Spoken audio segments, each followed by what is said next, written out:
Oh, wow. Saw it twice, so I was like, oh my god.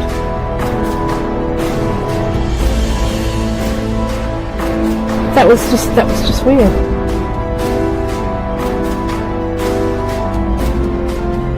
I always used to see a light coming up, Yeah. like a headlight, but there was nobody there.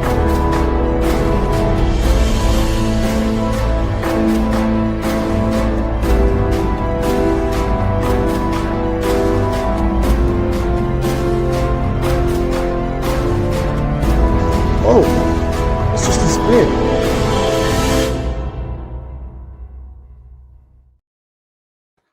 Hello everybody, welcome to Truth Proof, and I hope you've all had a good week so far.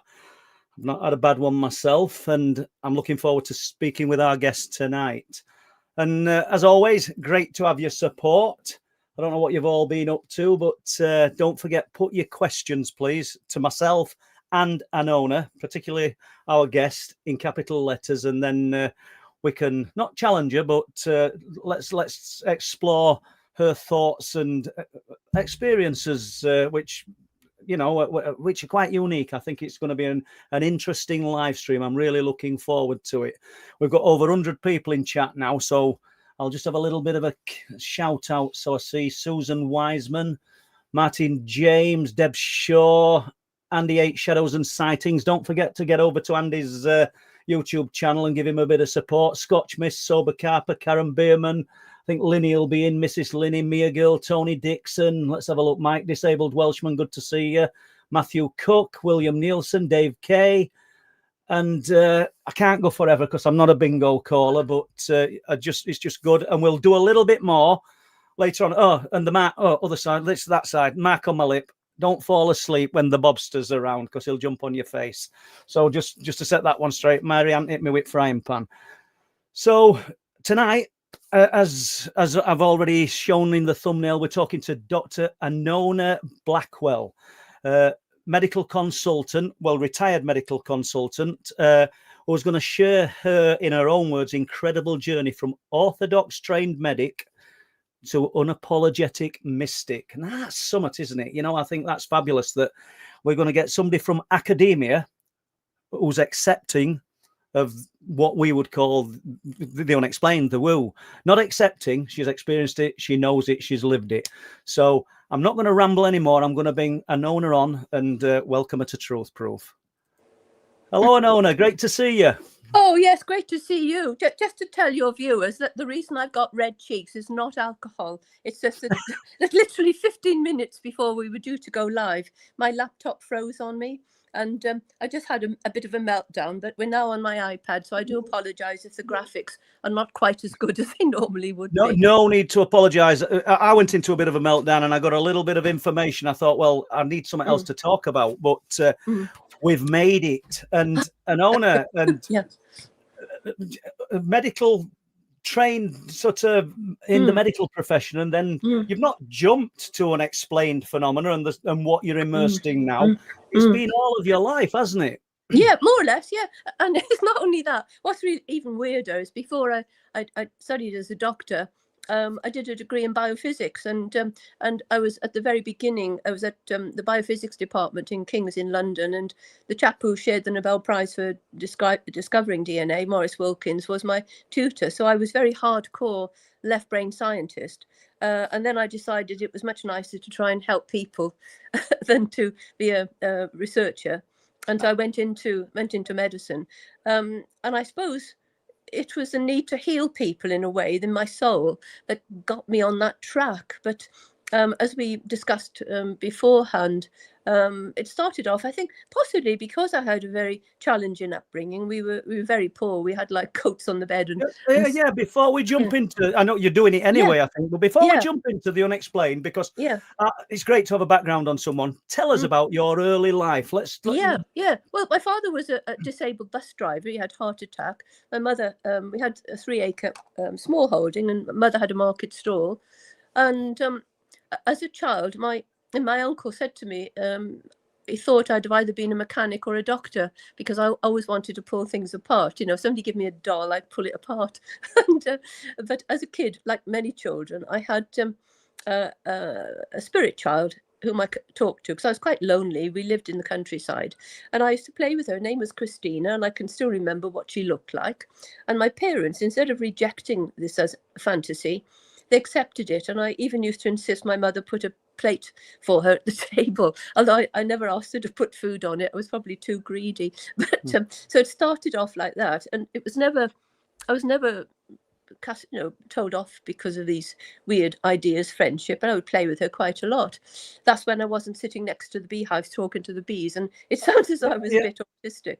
Well, no, yeah, well, who's to say that that wasn't the case? But you know, just to stay with this imaginary friend, because this is fascinating. Because there's so many. I never had an imaginary friend as a child, but I've spoken to people and I've read about people who've had these imaginary friends. How imaginary do you think they are? Because I think there's some reality to this, and it probably the memories dissipate as we get older. Yes, I think so. Yeah. Looking back at looking backwards through the lens of all the other experiences I've had, I'm sure she was a spirit of a child. The only thing I do know, that it was a long time before my parents moved into our tin hut, that a little girl was playing in the yard here, and she was taken to hospital to have a tonsillectomy and died. Now, whether it was her or not, I don't know. But to me, she was very real. I can still remember her all these years on. But it gradually faded. And my next paranormal experience was when I was about 17. Okay. And I always felt that I had to educate myself, because we were poor. My mother used to say, education is the salvation of the working classes. Yeah, well, no need to rush this, Anona, because honestly, it's fascinating. And I even want to jump back to Tin Hut. You said you lived in a tin hut, but we'll carry on with the story, because I want to go there, even though it's not paranormal. I'll tell you about the tin hut. I'll tell you the story first. And one day I woke up, it was like a Monday, and I said to my mum, I said, I don't want to go to school. I said, I know somebody's going to die. And I was petrified. And she said, oh, don't be silly, blah, blah, blah. I go to school, I say to my mates, I think somebody's going to die. I don't know who it is. And the same thing happened the following day. And my mother said, well, do you want me to get the doctor? And I thought, well, I can't go to the doctor saying I've got this premonition someone's going to die at school. How old were you? You probably said how 17, old were you? 17. I was quite old, yeah. But, almost an adult, as it were. And then on the third morning, I was completely at peace, a kind of utter peace. And I said to Mum, it's okay. I said, Mr. Sharp had died. He was the deputy headmaster. I said, and he's okay now. And I go to school, and he was perfectly fit, thin, non-smoker, walked home from the school after work, and was found dead in his sleep. And I suppose it spooked me a bit, but not that much. And about 6 months later, his wife, who was one of my mother's customers, Mum had a market stall, we used to grow fruit and veg, and this Mrs. Sharp asked Mum, she'd heard that I'd had this premonition about her husband dying, and she asked me to go to her house. And I thought, hey, this is really cool. I go into a school teacher's house, and it's actually got walls made of stone, ours was corrugated iron and wood. And I just went in, and I said, he's sitting in that chair. And she said, yes, I thought he was. And that was the last time I spoke to her. And so it kind of was accepted. And Anona, so he was sitting in the chair.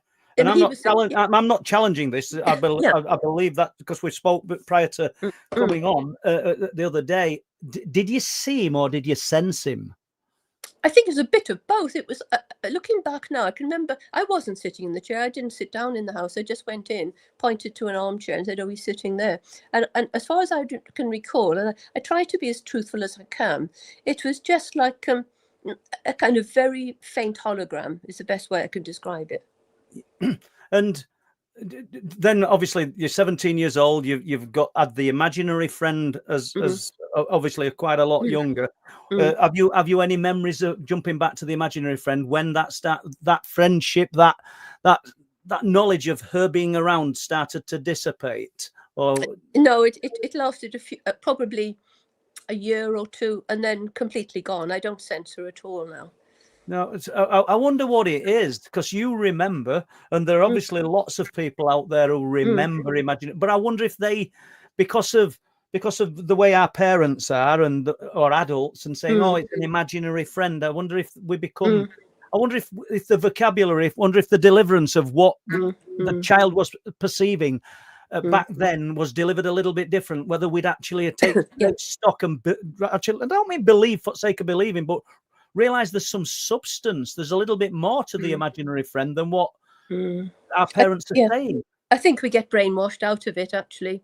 And we're forced to accept the world that we're in. You know, everything really, if you think about it. Even our religion is based on what your parents tell you. You know, as a very young child, I believed in Santa Claus, but then I thought, no, he doesn't really exist. You know, he doesn't exist, and I wonder how much we would. We're not going to create him by continually believing in him, but I wonder how much of that shapes what, myself included, we see and experience regarding the unexplained. Because I think so. Yeah. And the other thing is, I'm Taurus. And I'm terribly stubborn. It's one of my, worst vices, really. And so I think if I see something, I want to explain it, and no one will convince me I haven't seen it. And that went throughout my career.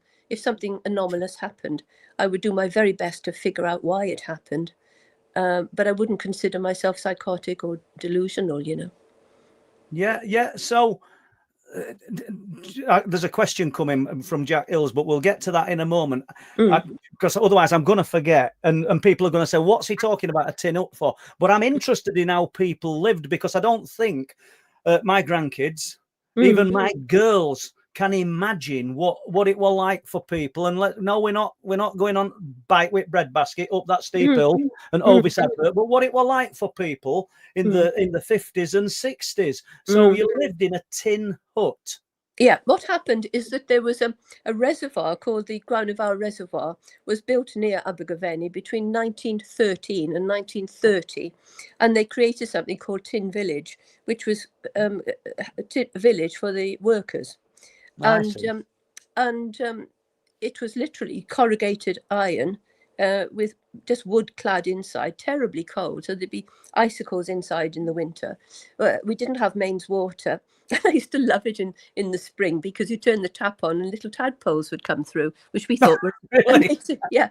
And then eventually the council used to bring us water with a horse and a tank, and once a week they would fill up the tank for us with drinking water, and so we'd bath once a week. I must have smelled, actually, come to think of it. No, we used to bath once a week on a Sunday.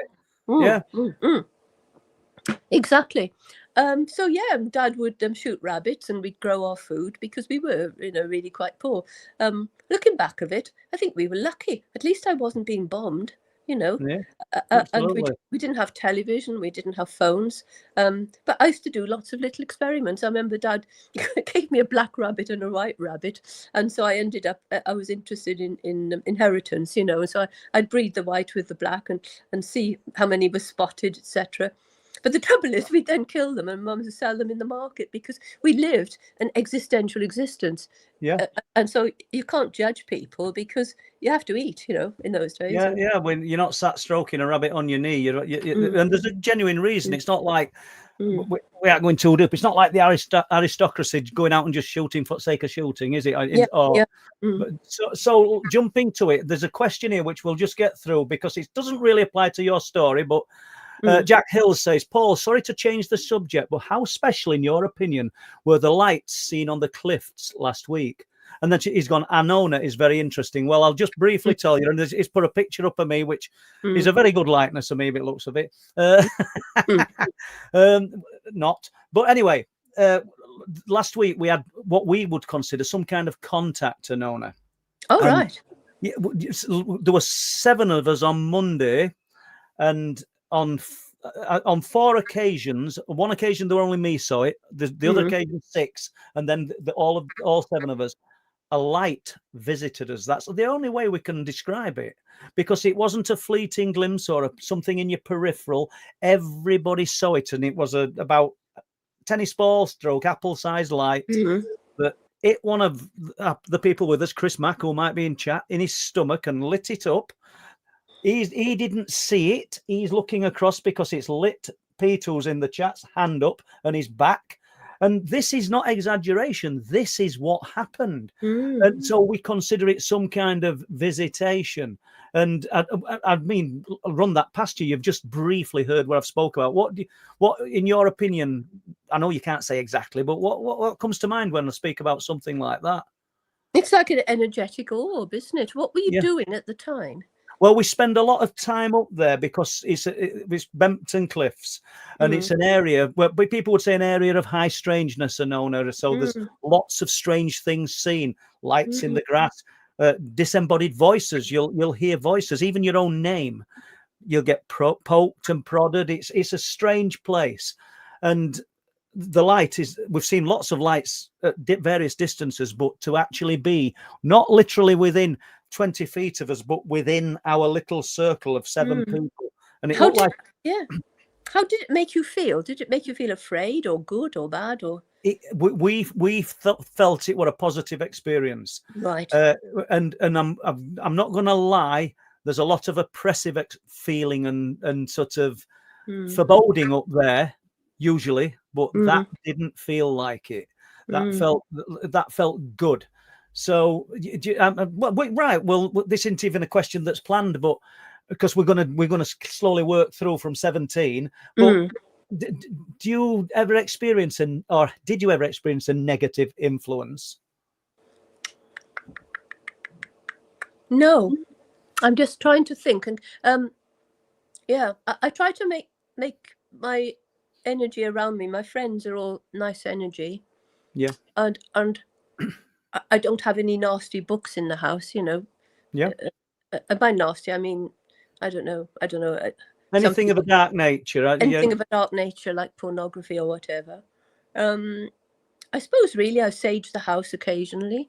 But I live so much I feel part of the land here. Sometimes I feel my feet are going into the soil. And so I think I'm probably pretty well grounded. And if I sense that I'm in the company of somebody that has got dark energy, I just walk away, really. Distance yourself from it. So, Yeah. And I can honestly tell you that of all the paranormal experiences I've had, they've all been positive. That's so I good, think I've been blessed, but I think I've got a really good spirit guide who kind of takes care of me, you know. And the positiveness is probably as, I mean, I can't speak for you. There's only you knows your own mind, but the way you view the world as well. And like you said, you feel very grounded. You're blessed with the surroundings that you're in. How did, so you're 17 years old, and at some point you've decided that you're going to train and engage in the medical profession. How did your experiences with the unexplained, did it clash? Yeah. I think we all have a sacred contract before we're born. And I think things happen to us so that we're kind of pushed on what is our sacred journey. And for me, when I'd done my first degree, I was offered a job in America looking at a disease of the eye called retinitis pigmentosa. But the Vietnam War started and I the chap lost his grant. But at the same time, two things happened that pushed me onto a medical path, which eventually became spiritual. Was one, I was doing a cleaning job in our local hospital, and I saw a lady crying, and I went up to console her. I was only a cleaner, and she told me the gynecologist had just told her she'd never have children because she has pelvic infection. And it was ironic that years later, a lot of my research was on the prevention of pelvic infection. But that was one thing, little seed, and I thought, I can't help this lady, I'm only a cleaner. And so I then another thing happened. I had impacted wisdom teeth, and my parents paid for my 21st birthday present to have them removed privately because I was doing finals. And I was given pethidine, and I was in agony because they'd fractured my jaw. And I thought, isn't it amazing to make people feel better? And so I went back to university and said to my tutor, I want to be a doctor. And luckily, she had a lot of contacts, and I was put in as an extra for that year. Professor Jean Hansen, God bless her. And so that got me into med school. Very hard. I was having to, work as hard as I could in my holidays to earn some money because my parents were poor. And I trained as a doctor. And then I suppose really with a science background as well, I just accepted orthodox medicine. Yeah. And then during my junior hospital jobs, where we were working 120 hours a week, it sounds ridiculous, but I still got my pay slips, you know. And my father, one night, I'd been working solidly 56 hours without any sleep, and I was lying on the bed, and my father came into the room. Again, I saw him as a holographic sort of image. Yeah. I think it was in colour. I can't remember. It was 1975. And all he said was, phone your mother. And then he disappeared into the wall. And then within seconds, the phone in my room went. And it was a friend of my father's phoning to say he just died. And Right. so that was quite profound. Again, I accepted it because, curiously, when I was a medical student, I had a mole removed from my back that the surgeon thought was a melanoma. And I hadn't told my family. But I had a lot of pain on my shoulder. And my mum phoned to say, your dad's been awake all night. He said that you've got a lot of pain in your shoulder. So we had a very strong telepathic connection during life. And he was a dowser as well. So I think it just continued after death. But I haven't really had any after death communication with him, which is a bit sad.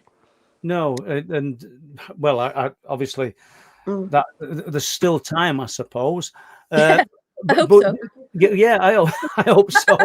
Another 5 minutes. It won't be if this freezes as well. I can. If your laptop freezes, but no, I'm more interested in how other people within the medical profession viewed.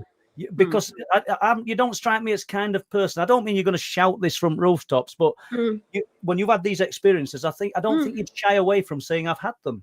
Oh yeah, not at all.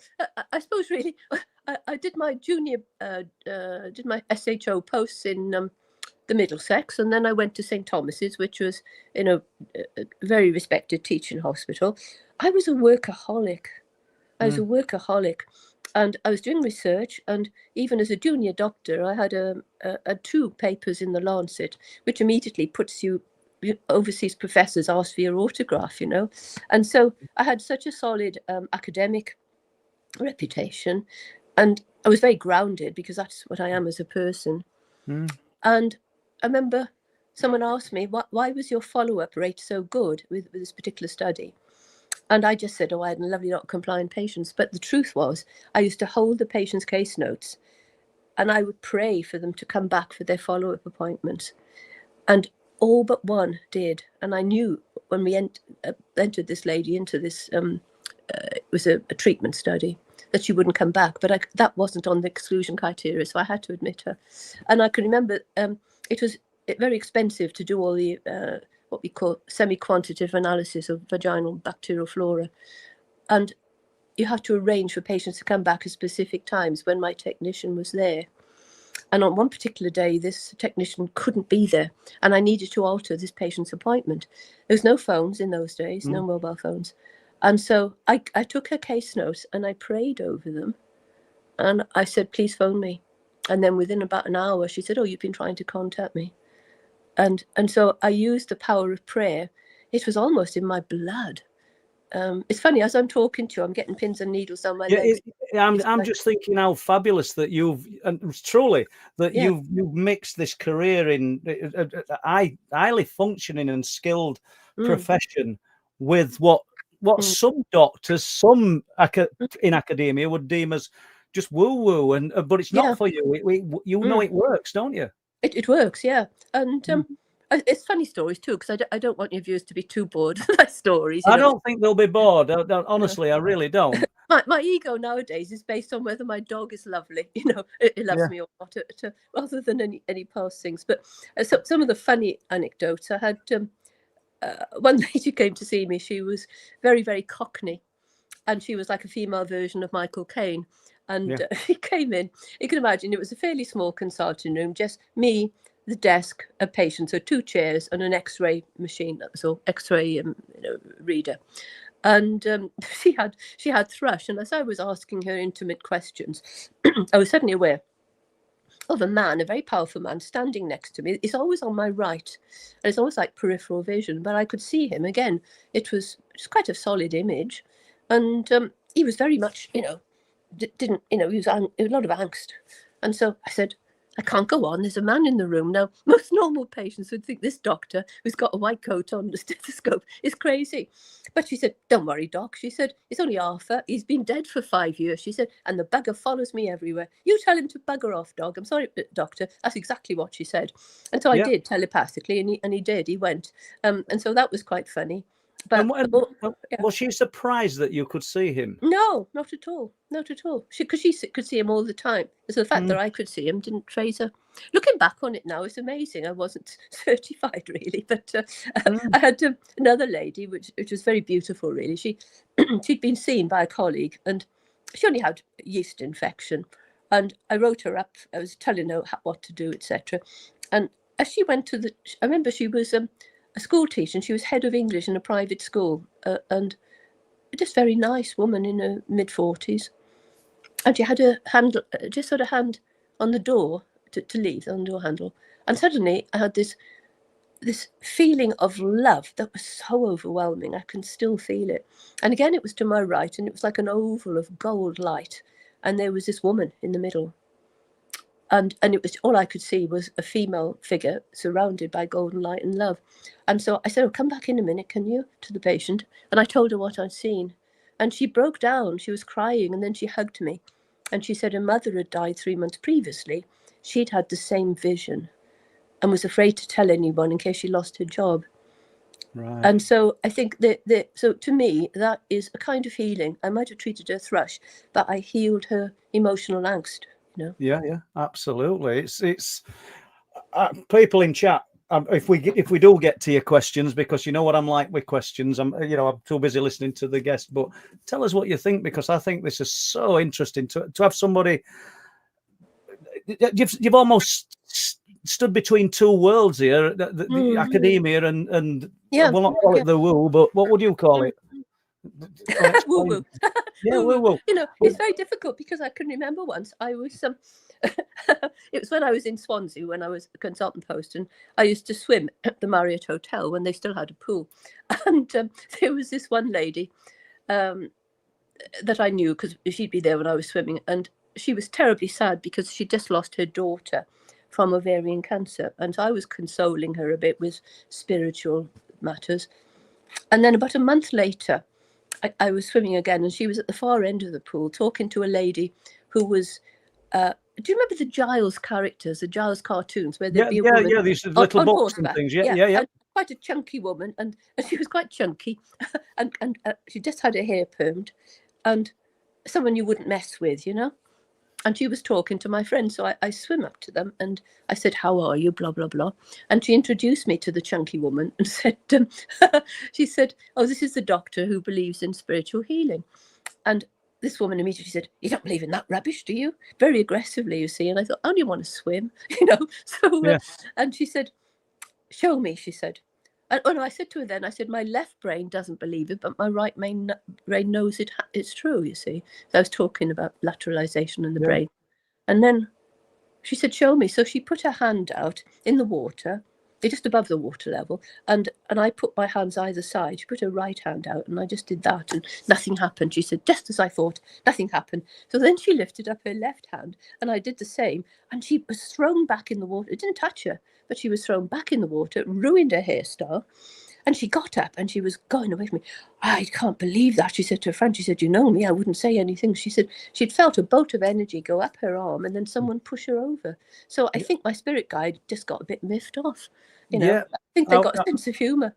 I was going to say, who was responsible for that? Was it you, or No, it wasn't me. I didn't feel animosity for her. No. What was interesting about, again, a few weeks later, I was swimming there, and she was a big woman, much bigger than me and muscular.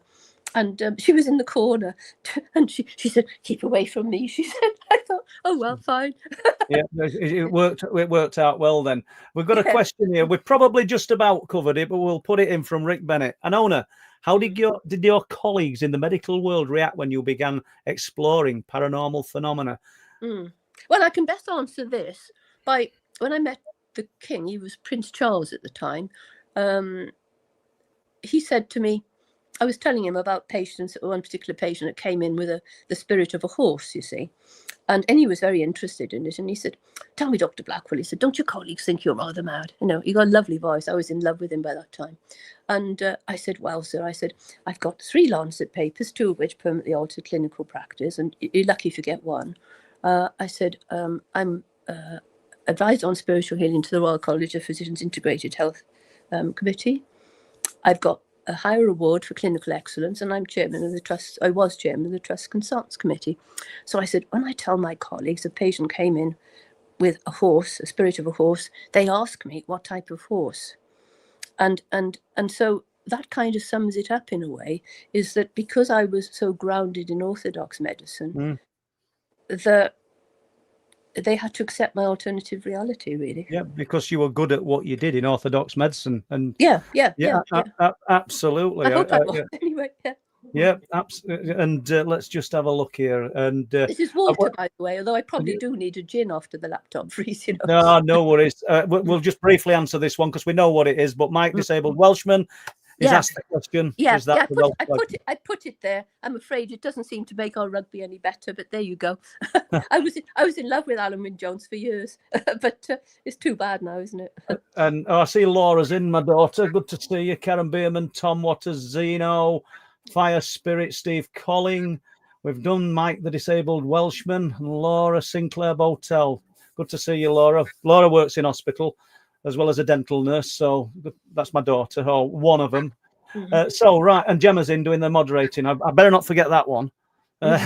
Although I like what's moderating? Does it take out? Well, if anybody becomes a little bit abusive towards myself or you, they kind of police it, and they would be gone. And Alison does it, and Lee does it, which I'm very grateful for. And right, let's get this question out of the way. This is good evening, Dr. Anona. $1 million question. In your opinion, do we go to another plane of existence? Yes. That was simple. I know that's the good answer, but it doesn't help you much, does it? I think so because I've had so many experiences where, for instance, this is a lovely story. It's a lady years ago. She was in her late 40s, youngish teenage kids. She never went out. She was very much just work and family.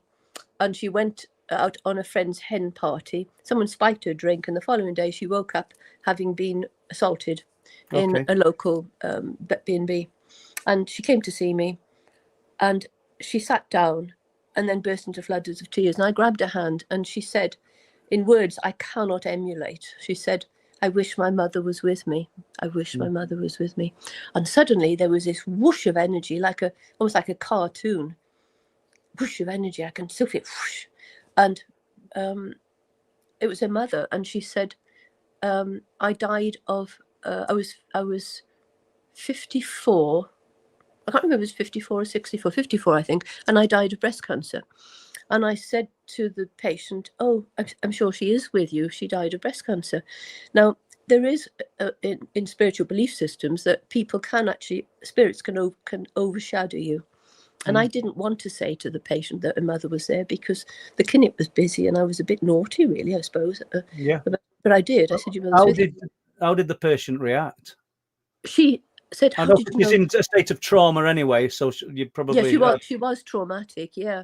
And I said, "Oh, it's a lucky guess." I said, I was lying. I said, "It's a lucky guess," because I didn't want to upset her, and I didn't know why I'd said that, And anyway, she was still, but she did calm down. And as I was about to examine her, now again, this is a bit graphic, but I was about to pass the speculum. There was, a leg there, and you can imagine the bit in between. I was about to pass the speculum, but my nurse said to the nurse, "Is Dr. Blackwell psychic?" And my nurse, again, kind of sidestepped, shall we say. And she said to the patient, "How old was your mother when she died?" And she said, "Oh, she was 55. Whereupon her mother was still standing next to me, overshadowed me again and said, "No, she was 54. We were arguing." And then I said, "No, she was 54. And then the patient said, "I should know how old my mother was. She was my mother." And then I said, I'm never rude to patient. I said, "I don't care who she was. She was 55 when she died." That's what I said. And then the nurse said to it's rather amusing, said, "Oh, come on, girls, don't argue." And so she said, my nurse then asked the patient what was her mother's date of birth and when did she die. And I was right and the patient was wrong. Mm.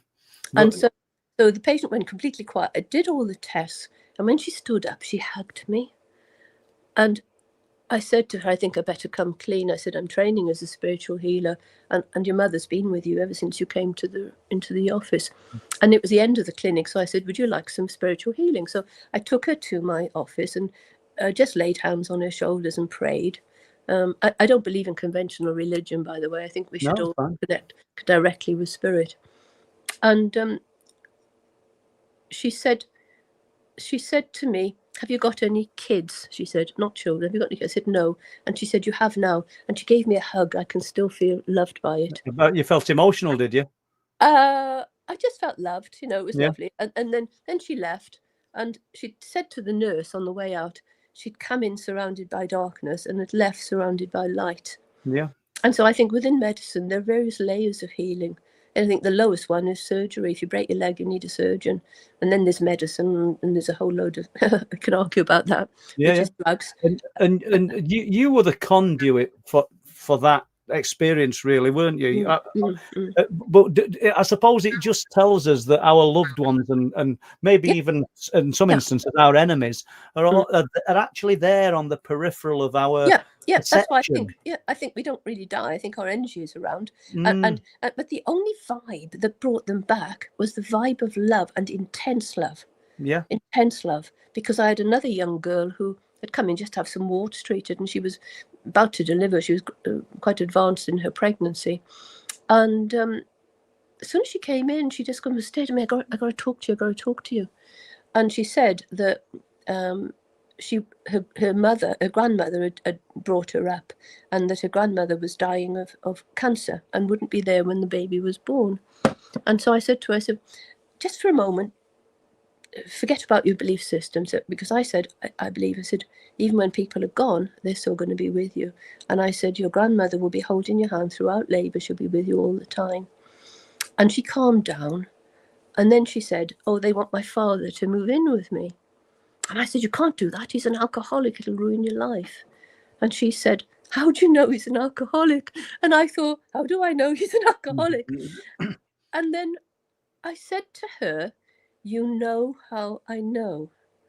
And that was all overshadowed. And it was, her grandfather was a spiritualist minister. Right. And I think he'd overshadowed me in order to get me to say what I needed to say to calm her down. So he'd worked through you then? Yeah, it was cool. Yeah. Can I? These stories, people, I think are fascinating, but I just want to jump on this question if possible. I know it's going to throw you in another direction. Dr. Blackwell, do you believe in reincarnation and karma, or life lessons from the past, from past lives?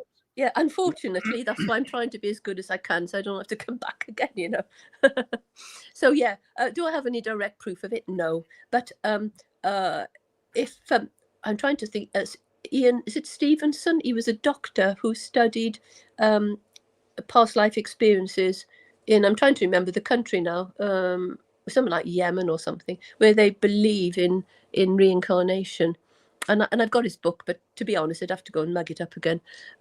But no, literally hundreds of cases where children would be aware of their past life experiences. And one I've written about in my book was of a young woman who died at the age of 30 in I think it was a car accident. And she was reincarnated after she died. And this little girl knew that she was this other person in a past life. And when she grew up to the same age, in the book, there are photographs and they looked identical, but she knew where her family lived. And she even knew a phone number and was correct except for one digit. And then it was somewhere that was 100 miles away. So she got her parents to take her and she was able to say, go left, go right. This is where my family were, and could recognize the family members. So I think reincarnation is a definite, there's so much evidence for it. So yes, I do. Yeah. Thank you. We've got a question here that's not in capitals, but I'm going to ask it. Oh, we're going to ask it, but Anona's gone, so we'll just give it a minute just in case she comes back. I'm enjoying that with you people. I've got a few stories to tell just in case she doesn't, and let's see what happens. We've probably just dropped out of connection. So what was John's question? Let's have a look. Hi, Paul and Anona. Well, it's not with your science background. This does not apply to me, John, because I've not got a science background unless you can knock a nail in with 4 strikes, 4-inch nail with an hammer. That's about the only scientific methodology I've got, mate. So we'll hide that one for a moment. Hopefully we'll get Anona back, and we'll briefly talk about these lights that we've had on the cliff tops. If I'd have seen any questions for myself, I'd have put them up. But I can see there's a bit of something going off there. If you can hear me, Anona, try going out and coming back in. And let's see whether that works. So, as we've said before, as I said earlier tonight, we spend, I don't know, anything from 2 to 4 or 5 days a week up in these areas looking at or trying to find evidence of unexplained phenomena in whatever shape or form it comes. We've all, there I am, and she's going to come back in. We've all talked about it in recent weeks that it seems to be going in waves. And sometimes you're looking at spheres of light in the sky, be it close or seemingly in the distance, that are punching into multiples. But there we go. Paul can shut up. It went quiet. What happened? You went offline for some reason, but you're back. Yeah, that's weird. No, not a problem. Not a problem. I didn't do anything, honest. No, not a problem at all. I think they're more interested in listening to you than me. So I were rambling on. So I'm going to put this question up, Anona. It's not in capitals, but it's from John.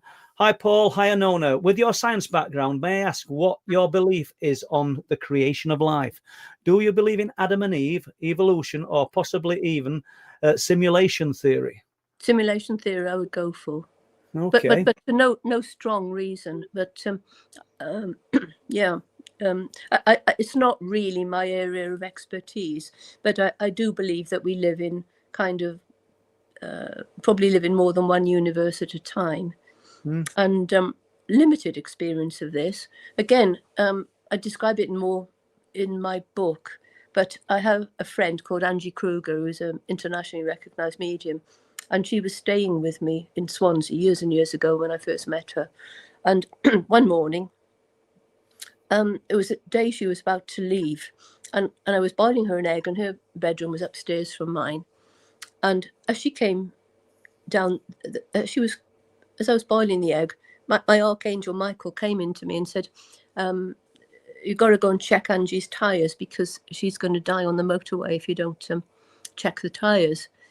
And so I was anxious to tell her this. And then as she was walking along the corridor, I said to her, don't worry, it hasn't gone through to the mattress.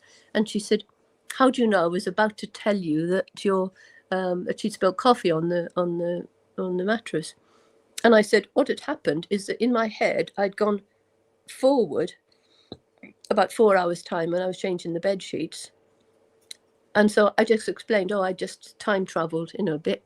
But then when I changed the sheets, the coffee stain wasn't as big as I'd seen in my vision. And so I thought, I wonder if it's actually a parallel universe I'd transiently jumped into.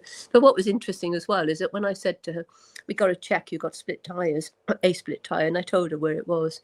And she said, no, I haven't. And she was arguing because it was raining. And I said, well, you're not having your breakfast. And we fell out over it, I said, until you've checked your tyres. So we go out, and sure enough, there's a little slit in the front driver's side tyre.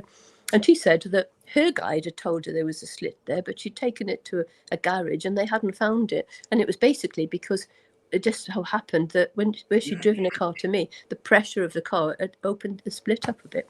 So I don't know if that answers your question, but I do. It's more intuitive. I don't have any really strong evidence, but I have a feeling we do live in a simulation. Right. And when you think of AI, that's been advanced, even over the last 5 years, and certainly over my lifetime. It's amazing. I mean, are you okay with these questions, Iona? You don't mind answering questions? No, I don't mind anything. Right, but because what you did just then, which were perfect for us, is you touched on your book, because you're a little bit like me, and I talk on podcasts. Yeah. And I forget to talk about the books. I do it on Truth Proof, and it's a perfect platform for me to talk about my own work. Yeah. Tell us about the book. Well, the book is called From Medic to Mystic, and it's a memoir and it talks about my early life, and it talks about my time at St. Stephen's when we had the bombings in the IRA, that sort of thing. And then I go through the various paranormal experiences I had. I talk about a meeting I had with the king where I really flirted with him. I've got a lovely picture of me standing next to him, and I've got my hand sort of millimeters away from treason on his buttock. All right. But anyway, yeah, and then I go into what I know versus what I believe, because you only know things. I know I'm sitting on a chair, but I believe you're there. I don't really know because I can't feel you, touch you, or smell you, as it were. And so there's a difference between belief and knowing. And so I go in through various examples of that. I talk about psychometry and some of the weird stuff that have happened when I've done psychometry. You can even do psychometry on people's bodies. And I used to be able to feel outside people's clothing where a problem was, you know. Yeah. And then I talk a bit about spiritual philosophy, not too much because I'm not into that. And how I feel about the current way that medicine is practiced. But most people find the book very funny. But it is, because I tend to have a wicked sense of humour. Well, yeah, I kind of gathered that when we spoke a few times in a week, and I even now I'd love to. I know that we're gonna, if you will, we're gonna have you back on here speaking. Or say we as though there's two of us, don't I? But I'm gonna have you back on here. Where can people find this book? It's on Amazon. Or on any bookshop, because it's with Ingram Sparks. You need to order it, and if people do read it and like it, I'd love to have a nice review, and not a nasty one, but you know, it is quite a funny book. None of us want that, do we? It's an easy read, but it's really lovely. How I had one lady, I can't say who she was, obviously, but she was a professor of neuroscience, and she said she read my book, and when we spoke, she was actually almost tearful because she said so many things had happened to her, but she was afraid to come out of the closet. And I'm hoping I can help get more people to talk about their experiences. But some people, even when they've had experiences, they still don't believe it. I've got some friends who, about my generation, very left-brained, happily married couple since they were teenagers, and they know me, so they accept me, but I think they think I'm a bit eccentric. But they were telling me about one day they'd put a new security system inside their house so that if anybody walked past, the bleep would go off. And one night, it was in the summertime, I suppose, it was an evening, so they must have had some light, because they said they saw a little girl in a school uniform come out of their wardrobe. Both of them saw her walk along the corridor and trigger this alarm system. And when they got up, there was nobody there. But having experienced that, they still don't believe it, which is odd, isn't it? That's what I find really odd. And that would have been my next question, and you've answered it already.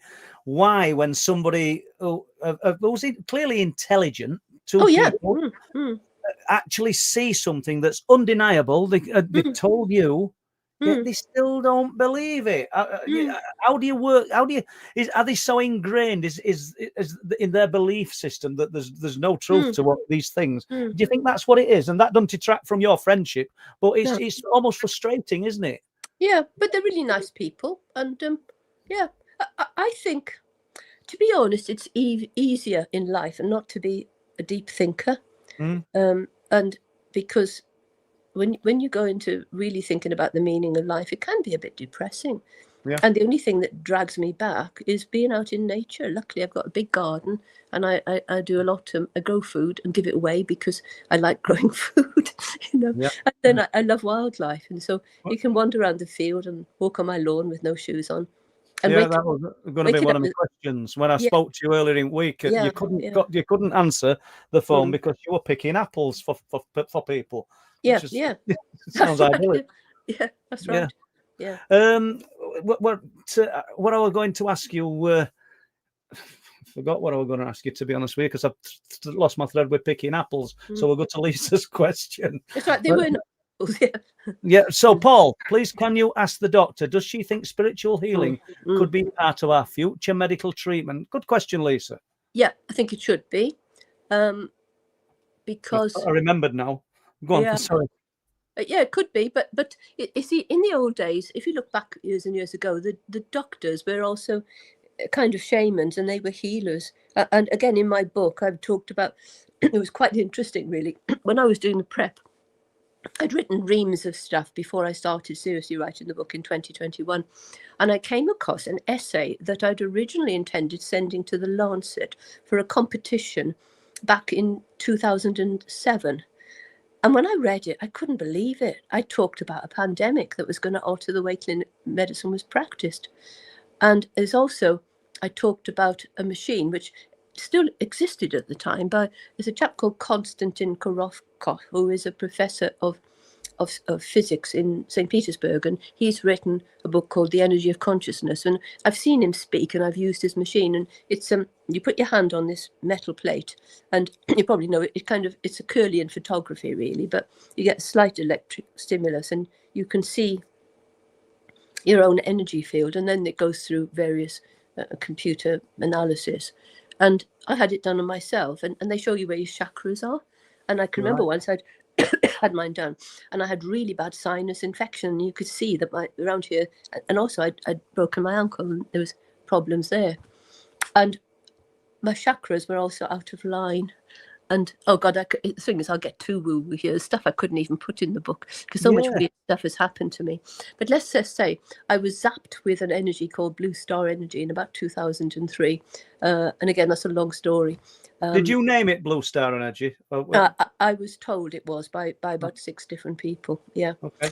And I had no idea what it is, but I knew my chakras were out of line, and eventually I was feeling really kind of low because I just didn't feel my spirit was within my body. And this is getting so woo-woo now, but I was in my home in Swansea having a stir fry, and I felt the presence of angelic energy, and it said you have to go to Edinburgh to a workshop, and it was one on NLP that I'd been to before, because there'd be someone there to heal you, to get your chakras back in line. So I didn't want to go because it was winter. Long story short, I go up there. First week is all pretty boring stuff, and the last few days was on shamanic healing. And there was a lady there who just came up to me, and she said, I was sent here by Archangel Michael. She'd come from Ireland, actually, because he said there was a woman here who needed healing. And she said, it's you. And this is out of a few hundred people. And then she put a head in the coffee break, hand on my head and then on my heart, and I could feel this buzzing. And I felt fine. And when I went back to London, paid a lot of money to have my chakras redone, and they were all aligned. And I felt quite normal again, because there's an awful lot of weird stuff. I had 2 patients come to me within 1 week saying they'd had a Kundalini experience, and they had pelvic pain because of it. And it was lucky they saw me because I knew how to manage them, you know. That's so interesting. So in essence, if the medical profession, and I don't think it's going to happen anytime soon, but you'll be in better position to tell me than me saying it. If they could get their head around some of this and be a little bit more accepting, then there's a chance that it would aid people's health and well-being. Oh gosh, with what you've just said, it's blatantly obvious that the potential is there for that. But how far away from? Because you will have worked with doctors and nurses and medical professionals. Have you worked with people who've shared a similar interest, but you've kept it close knit within a little circle? At least 2 of my consultant colleagues were very, very similar experiences, and we had a meditation group. And it's not, I suppose really I attract to me the people who don't think I'm mad, Like attracts like kind of thing, doesn't it? All right, I've got another question here. Are you still okay, Anona? Carry on, darling. Honestly, I'm enjoying lovely. That's great. Yeah. Barbara Maria, Dr. Anona, do you believe life is cyclical? I hope I've pronounced that right. I think what does she mean by cyclical? I don't know, but Barbara, don't blame me, Barbara, because questions are probably going to be a bit further down if I don't get to it. What do you mean? Well, maybe past lives, maybe we'll live a bit like reincarnation. Oh, yeah. I think with that, yeah. I went, and this is quite funny, I think. Years ago, I went shopping with a friend in a place called Caldecott, and there was a lovely antique shop there. And in this shop, there was a Roman, it's called a fascinus, which is a little willy that prostitutes used to wear in Rome, Right. and also soldiers and kids would wear them to ward off evil spirits. So I own a 2,000-year-old tiny Roman Willie. Okay, Oh. and anyway, I then went to a workshop with a lady who'd won a lot of prizes for being a very good medium, and she did psychometry on it for me. And she said, "This was yours in a past life," and she said, "You were a prostitute and you died in a gutter of venereal diseases, you see." And I thought it kind of made sense, because I don't know if anybody know Brian Weiss's past life work. There's a whole book, Brian I Weiss. don't, but some of these people. Professor Brian Weiss, yeah, it's all many, one soul, many masters. I read all of his books, brilliant. And he would do past life regression on people, and they would go through various lives, you see. And I remember one of them particularly good was a lady who had been a warrior in with one of the Chinese emperors, and he died of old age in his 80s, but having killed thousands of people, hundreds. And then in the next life, he was a healer and died in a gutter, you know. And so I think if I was a prostitute in a past life, it would explain why I've been largely celibate in this life, and have cured a lot of venereal diseases. I'm probably making up for all the infections I spread when I was in a past life. Yeah, in a way, yeah, that kind of makes sense, doesn't it? Yeah. Yeah. So I don't know really, but I think it is an interesting idea. So it's not so much a question, but I think hopefully that's what a lot of people are thinking. Steve Collin, Dr. Anona, you are a breath of fresh air. Oh, great. Does he like fat older women? I'm free. Right, excellent. And you did say you've got a good sense of humour, and we've got that. So, right, here we go. We haven't even got to my questions, but I'm quite happy fielding these if you are. Doctor, what do you think about alternative therapies like homotherapy, which science has dismissed? I think a lot of them are jolly useful, to be honest. When I'm talking about my own experience, because I hate drugs. I really do hate drugs. And I've got... It's almost as though even my one GP said to me, if I go along there, he said, "Have you come along here for us to poison you again?" And he wasn't kind of joking, because I can remember when I was a medical student, I had tonsillitis, given penicillin, bad reaction, okay? And then when I was in hospital, I had a partial near-death experience when someone gave me, I think it was Stemetil, and I had something called a locular gyra crisis and could have died if I wasn't in hospital. And then when I had surgery, I was given gelifusing and I had anaphylaxis. This is where I'm getting more relevant. And then after I lost my mother and my uncle, and I'd just given up work and I moved back to my family home. I was just incredibly depressed. And I ended up eventually in hospital with broken heart syndrome. So I've been in the darkness. So if any of your viewers are in that state, I know what it's like. And I was kind of staring into space, shaking. I was just bad nerves because all my friends were Swansea based, and I hadn't built up a support system in Abergavenny. And so I go to my doctor and I'm given SSRI, selective serotonin reuptake inhibitor. And I hate drugs, but I thought, I've got to do something. So I took these, and within 3 doses, I was nuts. I was literally banging my head against the wall. And I had to call the emergency doctor, and I got some friends from Swansea to come and stay with me for a week, because they completely blasted my mind. And I thought, I cannot take antidepressants. There's no easy way out of it. And it made me realize that we tend to medicalize grief. We look on it as something, oh, it's because you got low serotonin or whatever. Whereas in fact, it's part of life. And the only way out of it is to connect with your friends, to connect with nature, and to connect with alternative medicine. And for me, alternative medicine, I had reflexology, Indian head massage. I was lucky to be able to afford it. Acupuncture I've used in the past, which I found is very good. I didn't use it for depression, but it was that, and love, and a dog. And that's what, and I gradually got over it. And in a way, writing my book, because when I was in hospital, I had really bad broken heart syndrome. My enzymes were up in the myocardial infarction range. And only thing I thought, I knew from a young kid that I had to write. And in fact, when I was preparing this book, I found a little notebook that I'd written when I was about 15. And I'd written, considering we had no books in the house, we couldn't afford them, but I'd written that when I was older, I would write a memoir, or autobiography, I called it. And the later chapters would be on faith healing. So, and I wrote my first book when I was 13, and it's quite funny.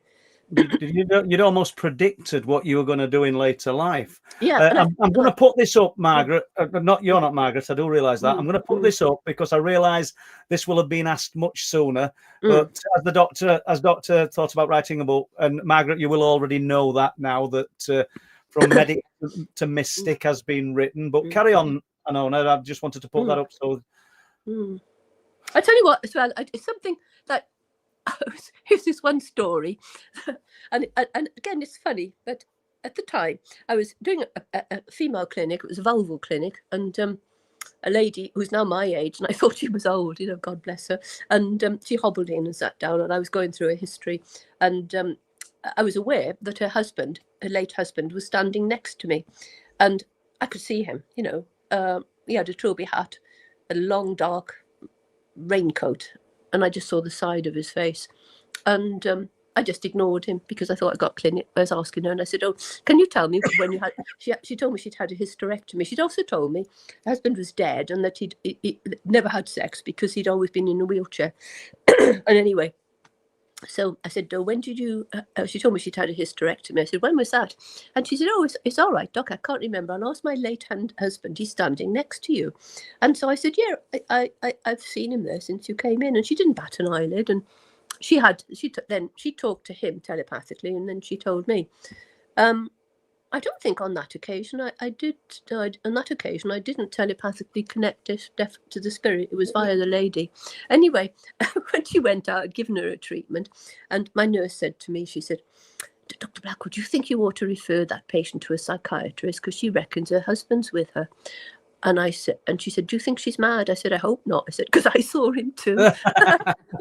Well, and it does sound crazy, doesn't it? If not for the fact that what you're talking about, I know a lot of our listeners, they'll not relate to your stories, but they'll have all had equally profound things happen. I don't even think that you look upon this as profound, maybe, because it's no, it's not. No. natural. I tell you what, I'd like to ask your viewers, if any of you know anything about blue star energy, please get in touch. Yeah. And the other thing is that I had these experiences over a lifetime, but mainly over the last over a 15-year period.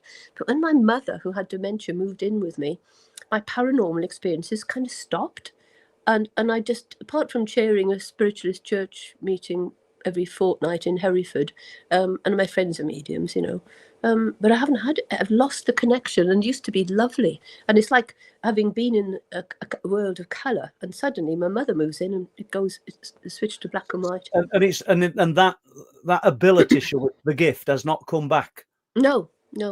Maybe partially, because I sometimes pick up things, and sometimes I can tell people stuff about themselves. In fact, it was funny, I was posting a parcel to my nephew about 2 months ago, and I was talking to a lady in the queue, and I was telling her stuff about herself, and she then got in touch with me and said, "Oh, I bought your book because I was fascinated. Everything you told me was true." So maybe it is coming back, but maybe because I'm older. But I think the menopause is important. They talk about maiden mother crone. And I think something happens at the menopause that alters your brain function, and it makes it easier. I'm just waiting for Anona to come back, and I think she must have seen a little bit of a problem with a computer there, or a laptop. So it's a good opportunity for me to just have a little drink of this. And we've got through an hour, and we've not talked about UFOs, people. And I can hear Anona, and I know you can probably hear me in the background. So don't panic. I'm sure it will come back. There you are. Right. You're back. Oh, Sinclair. You're back. No microphone working, Anona. I hope you don't start swearing in frustration. Hello, you nearly got it then. You're back. You're back in the room. Oh, you're not. Take your time. No rush. What were we talking about? Now she's back in the room. Hello. Someone, can you hear me again? Perfectly. Yeah, I tried to get my vision up, and it doesn't seem to be there, does it? that's Yeah, okay. I don't know You're what's there happened now. there. You're It's there gone now. quiet. Can you hear me? No, you can't. Yeah. It's okay. It's happened? okay. Not a problem. Get rid of that. No. Hello. Hello. Test. Link for tomorrow. Do you want to? Can you hear me? You clearly can't. Okay, Smith. Let's do that. And Paul will talk here, and then if I'll just keep putting it out there. Give us a thumbs up if you can hear me, Anona. And I don't think you can. So where we're going with this? We're talking about the lights, weren't we?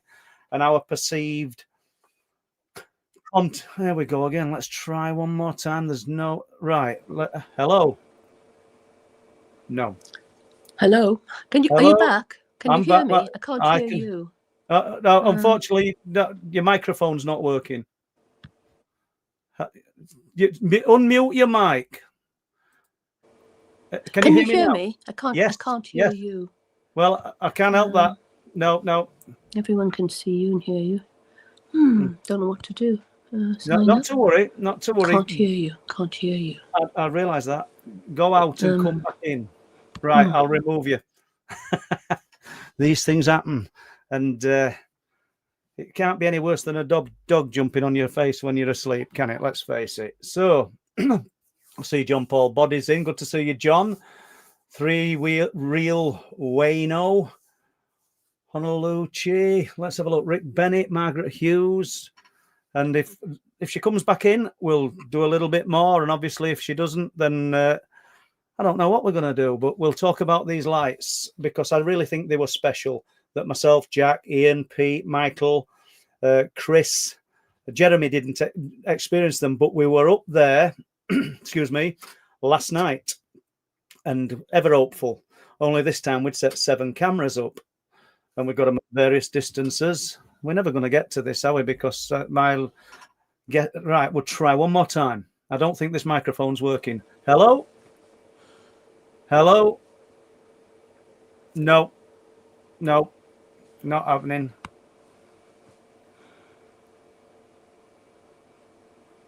Right, I can see the microphone, people, and I know it's not working at Anona's end, so I don't know what's happened there. I'm hoping you guys can hear me. So we went up last night, set 7 cameras up, and I think our guest is getting very frustrated. And I can see 1, 2, 3, 4, 5 Anonas here, which is coming, just stood there. We're not talking about, oh, come on, let the phenomena present, let it do this. But we're hoping, we're ever hopeful, we're waiting. And I know some people have said, well, you're not going to catch it if the cameras are on. And to some degree, I think you're right. I wholeheartedly agree. However, at one stage, Ian did see a light, and to back it up, Jeremy saw it as well. Yeah, the cameras didn't catch it. So we've had this now. We've had it. How many occasions now? We've had it on 3 occasions where we've seen these unusual lights. We're going to try one more time if Anona actually comes in. The microphone's not working. I'm so reluctant to do this, people, but I'll do it. Not loading. Can you hear me? No. We'll remove that. So I think we might, if we don't wind it down, we'll have a look at doing a little story, shall we? Because I can't think of any other better way to deal with this situation, and apart from not getting stressed. You can't get stressed over this. Okay, and bear with me, and this lady's pulling her hair out. Gone. Hello. Can you hear me? No. Can you hear me? Yes. I can't hear you. Right. Well, we'll have to leave it then. Right. There's no way we can do anything there, so I'm not going to labour any more on that, except to say that I thought Anona were a breath of fresh air, as in the things she were talking about, and especially being highly trained in the medical profession. And what more could you ask for than somebody from academia sharing their knowledge of unexplained phenomena with us? I think it were absolutely fabulous. I think if an owner can hear me, she maybe ought to leave altogether and then come back, and it might resolve the issue, and we could try that. So I'm going to talk about what I've called the black sphere, and this is from 2017. And an owner, if you can hear me, I will come back to you, but I think we'll do this first. Early hours of Thursday morning, 19th of July, 2017. Something strange happened in our bedroom. There you go, people. It's about my bedroom as well. There's not much strange happens there, but something was in the room with us. I was sleeping and totally unaware of anything until about 12 hours later. That was when Mary finally decided to tell me about what she saw in the early hours. I'm not sure why she never told me sooner, but there's nothing new there. Mary has had encounters with the unknown before and has not told me about it till much, much later. It's hard to understand why people choose to remain silent, because I don't think she's on her own with this. You know, usually, sometimes it's weeks later, and we've got something happening at the moment, which I'll tell you guys about if an owner doesn't come back. So Mary, let's jump to Mary now. Paul, I want to tell you about something I should have told you about before, but I wanted to think about it. I saw something last night. It was just so strange. Where am I? I've been thinking about it all day and I just don't understand what happened. I kind of knew what was coming next. Things like this have happened at various times over the years. Mary is not keen to tell me or talk about anything unusual, even when it happens. I can't stop, Anona. Oh, you're wanting to use your phone? I don't think that's going to work because we're going to hear a reverb. We're going to hear a reverb. So I can see Anona asking me to ring her, and I can't stop the stream. So I'll just have to pause it at that, Anona, for now. For that reason, I tended to find out about events sometimes weeks after they've happened. So I suppose telling me 12 hours later is quite good for Mary. And Anona, give me a thumbs up if you can hear me. And I know you can't hear me. She's gesturing that I phone her, and I can't do that because I think we're going to have a reverb, guys. Right. And so Paul says, Paul, you do this every time, Mary. How can we document any type of strange occurrence weeks or hours or weeks after the event? I suppose we should know better than to find out about these things weeks after the event. Right, Mary. Well, she's telling me about it now. I got up to go to the toilet about 3:30 a.m. and you were fast asleep. As you know, I never turned the light on, and when I came back, I sat on the edge of the bed for a moment and had a drink of water. As I sat there in the darkness, I suddenly realized that something else was in the room. Even though it was dark in the bedroom, I could see it. It was a round black thing that was hovering about 2 feet from my face. It was blacker than anything else in the room. Paul, I didn't imagine it. I saw it. It was right in front of my face. It hung there for about 10 seconds. Then I think it moved forwards.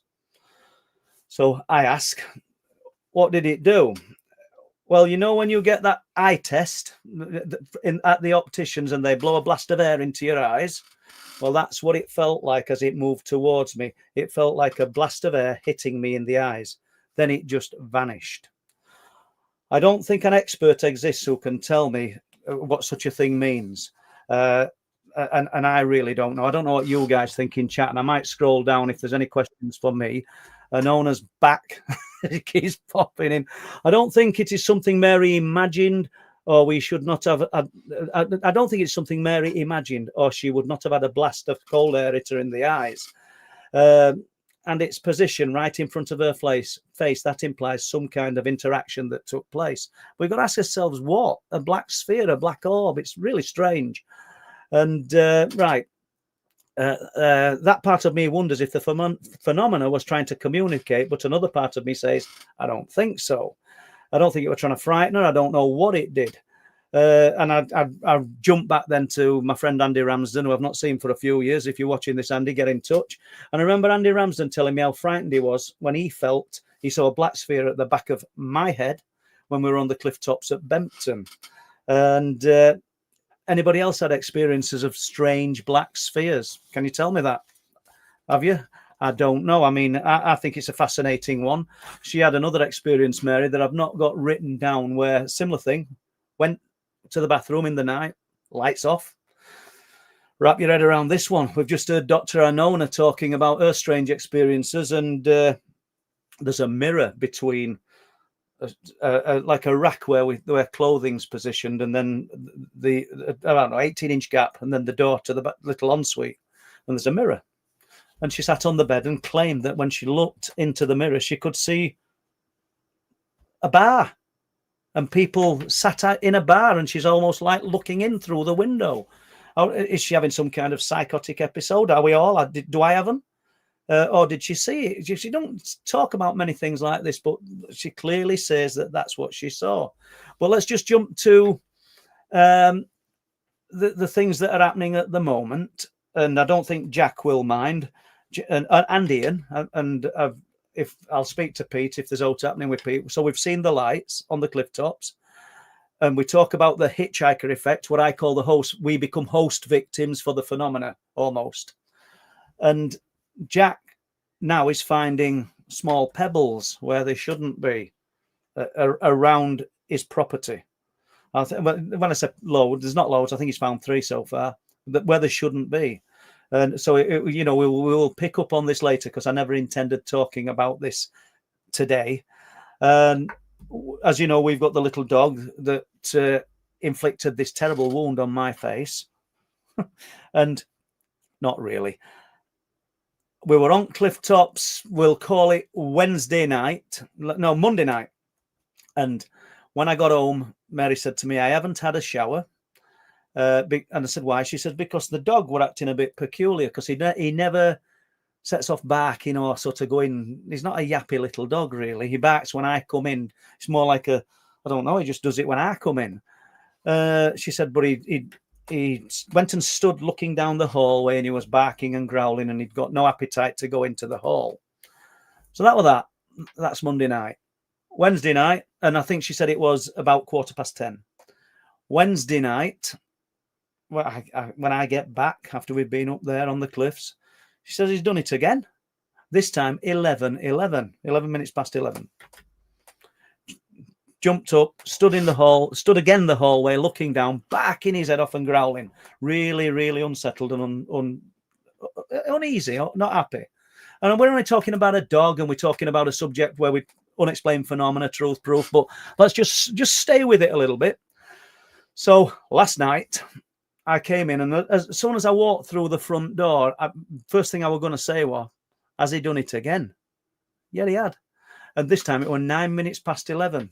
Straight up, looking down the hall, bark, growling, perceiving something that we can't see. So that's 3 nights. That's more than coincidence, if you ask me. So I find that fascinating. Then we've got Jack with the pebbles, talking to Ian on the phone earlier in the week, and he'd got it on speakerphone at his end, and they heard another voice that weren't mine. I didn't hear it, by the way. So that's interesting in itself. And we've had a few instances where we've been on the phone this past week, and it sounded like somebody else has been talking between us. And it's not like the reverb when you get that on a phone. It's an actual different voice. So what's happening there, people? And I don't think we're going to get Anona back in here, guys. So we may, as you can see, now she's trying her hardest, bless her. And we're not going to do it. But shall we have Anona back for another hour, 2 hours on Truth Proof? Absolutely. I really want to speak to this lady again, because she's got lots and lots to share. And I'll just scroll down these questions. And they don't apply to me. So West Coast MD, is there any reason why loved ones we lose don't make contact after passing when... It's a good question. And I suppose that we could all ask that, West Coast. Maybe they want to. Maybe they do want to. Maybe there's some unspoken, unwritten rule that doesn't allow it. Maybe we're the catalyst to... now, I'm not speaking as an authority, but maybe we're the catalyst to initiating the contact. And if you remember a few weeks ago, anybody, when I said, we concentrate on things after the passing of a loved one. We know we talk about UFOs and cryptids, but let's stay with this theme tonight. And we concentrate on the person that we loved. We think deep emotional thoughts about them. And quite often you hear people say that person's appeared. Saw them in the garden and they just kind of dissipated. Maybe we need to initiate the contact. Maybe they are waiting. Maybe they do want that contact, but maybe it needs the deep emotional thought from us to ignite it. I don't know. What do you think, guys? And maybe with the advent of phones, computer games, TVs, fast pace of life and everything that's going off around us, there's less and less of that taking place. Maybe, as our amazing guest tonight said, Anona, when she walks barefoot in her garden and she feels connected with the earth, with the world, maybe that's where we need to be. Maybe that's why she has so much success. I don't know. And Anona's back, so we're going to try it one more time. Okay, sorry. I managed to get my laptop working. Superb. Can you hear me? Yeah. Superb. Well, they've had to listen to me ramble, and I think they were enjoying listening to you. So you may as well take this question, because I've just had a go at it. Is there any reason why loved ones we lose don't make contact after passing? Yeah, I wish I knew the answer to that, because I'd love to contact my father, my mother, in fact, even dead pets. I think that you yourself have to have a pretty high vibration and they need to come down so that you kind of link. Now, curiously, the reason while we went off line, each time it was when a medium friend, who is the best medium I've ever been to, she's a good friend, was trying to get to me via messenger, and every time I clicked refuse messenger call, we went blank. And so I think that it's basically you need to have the right vibration on that end and also on this end, and mediums can do it. And my friend's amazing, Jane.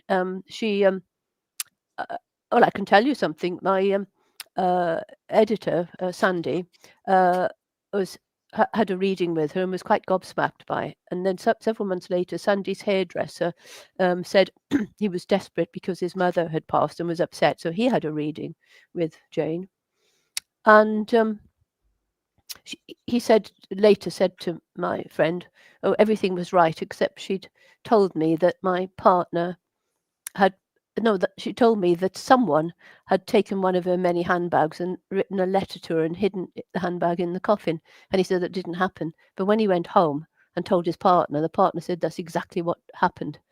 Right. And so I think you can get in touch with them, but you need to have a good bona fide medium.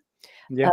And I think, you'd think I've all people, because I've written a book about my experiences. So why can't I? Oh, I'd love to. I'd love to be able to. And I believe that things like robins and feathers, I like to think that they are messengers that are coming to us. It's funny you should say that, because while you were sorting your computer out, I was just saying, because you heard me talk briefly about the lights that we'd seen. I spoke to you in week about them. And Jack, who was on Clifftops with us, has been finding pebbles. Perfectly clean, nice pebbles, beach pebbles in his garden. He don't live near beach. He's not in a little seaside town like we are. He travels 30 minutes to get to where we are. And he's been finding those in places where they shouldn't be. And, and we've all had a few strange experiences. And we know we can't say, oh, that's related to it. But it's interesting. And it's very comforting too, I think. Absolutely. And we've got this one, another question here from a lady from your part of the world, Dragonborn. Have you ever used a pendulum for healing? I've used a pendulum, but not for healing. Yeah, I can tell you, I certainly believe it works. In a way, it's like you're connecting to earth energy. My father was a dowser, and I could remember seeing him with this piece of haze on, and the skin would come off his fingers as he was trying to use it. No, I've never used it as a healing tool. What I tended to do with my patients, I remember once, I Oh, it was quite an interesting story because I had a GP trainee sitting in with me, and her name was something like Jane. And I said, "Oh, do you mind if I call you Christine? Or where did that come from?" And Mm. she said, "No." She said, "Christine's my late mother, and she's always with me." And I thought, that's weird. And so the morning started off weird, and then we had a patient come in with unexplained lower abdominal pain, and she didn't have any risk factors for pelvic infection, etc. And but she had, I think, I'm trying to remember exactly what was wrong with her. It may have been endometriosis. I can't remember. But anyway, I did the usual pelvic examination, and I was talking through what I was doing with the patient and with the student GP. And then I kind of put my hand on this lady's abdomen and was scanning her abdomen to see if I could feel any energy change, because we've all got an energy field Yeah. around us. That's why you can do ECGs and EAGs, etc. And I could, when I put my hand on the one side, it felt different from the other, and the one side felt happy and the other sad, is all I can say. And Mm. so I got my student to do the same, and she couldn't believe it. She said, "Yeah," she said, "but I would say that's darkness and light. So it's a different way."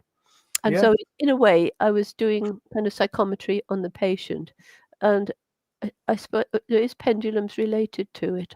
Probably, I think you're just linking into energy. But another story, I had a lady come to see Can I me. just stop? Can I just stop you there, just briefly? Yeah, yeah, I want to hear other story, but mm, how did so you've done the yeah. psychometry? Mm. How did On that her abdomen, and I said on to an the abdomen? patient, How did that yeah, work out in actual yeah, real life yeah, medicine yeah, yeah. I after said, yeah, tests? yeah. I said to the patient, I said, "Oh, I'm sorry, you must wonder what I'm doing." And she said, "No, I'm a hedge witch, and I know exactly what you're doing." And Mm. I think it just confirmed that there wasn't any infectious disease pathology going on, Okay. because a lot of these things have different diseases have different energies.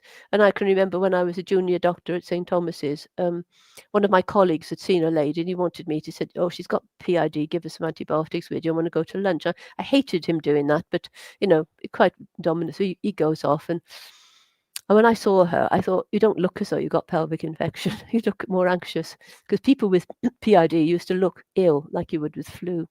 Mm.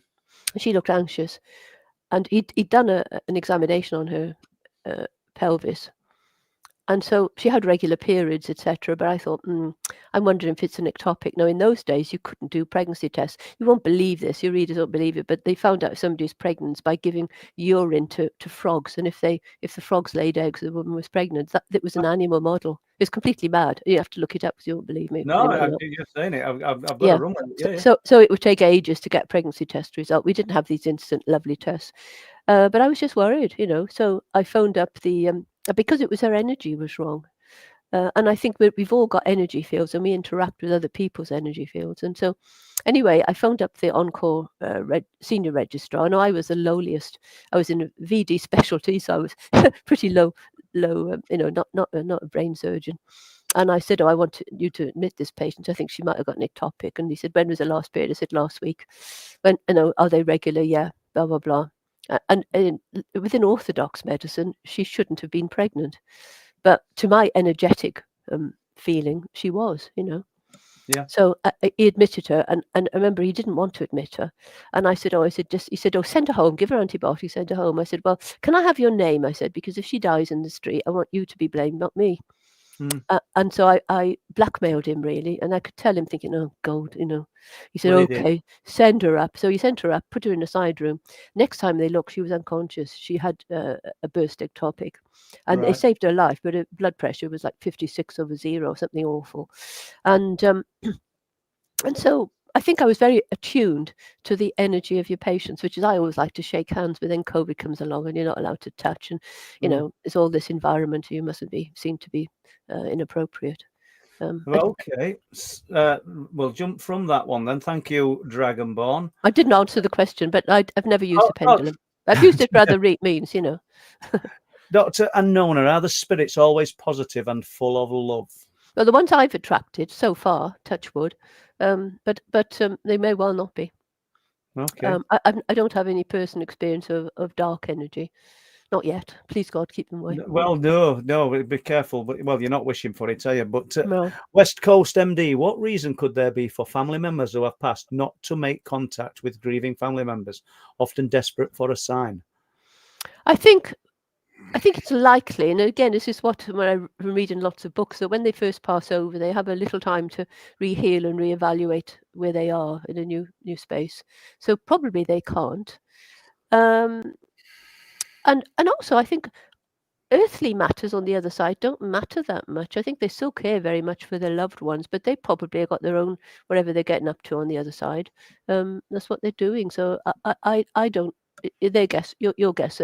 Sorry, Westwood MD is as good as mine, really.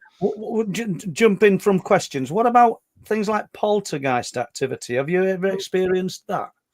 No, but I remember once I had a lady come to see me who, even in those days, I think she told me she was charging £80 an hour, and this was talking 20, 30 years ago.